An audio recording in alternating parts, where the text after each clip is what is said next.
Welcome to our channel. Today we how to configure Supervisor for Python apps on Ubuntu VPS. Detailed guide step by step clearly.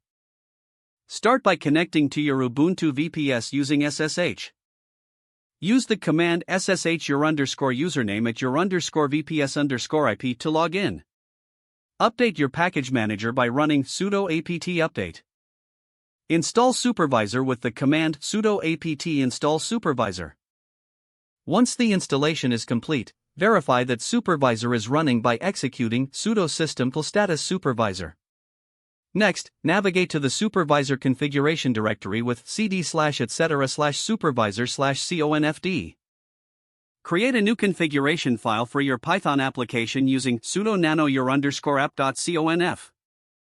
In this new file, define the program section with the necessary parameters.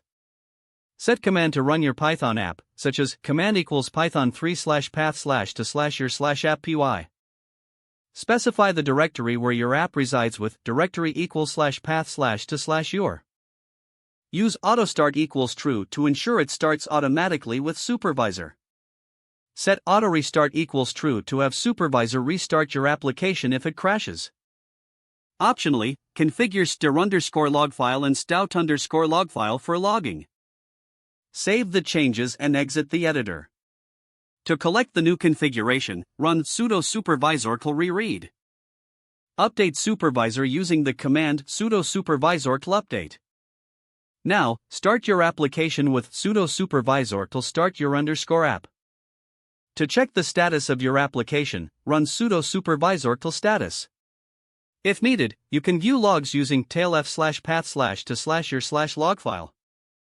Your Python application is now configured under Supervisor on your Ubuntu VPS. Test your setup by stopping the application and observing if Supervisor restarts it automatically. This concludes the setup of Supervisor for your Python application.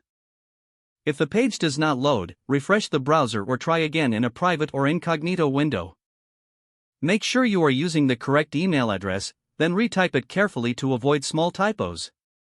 If your password is not accepted, use the reset option and create a new strong password you can remember.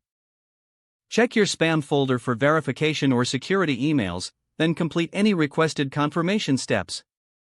Enable two-factor authentication if available to improve account security and reduce unauthorized access risk. After signing in, review your profile details so your contact information and settings are accurate and current. Don't forget to like this video and subscribe to our channel for more step-by-step tech guides.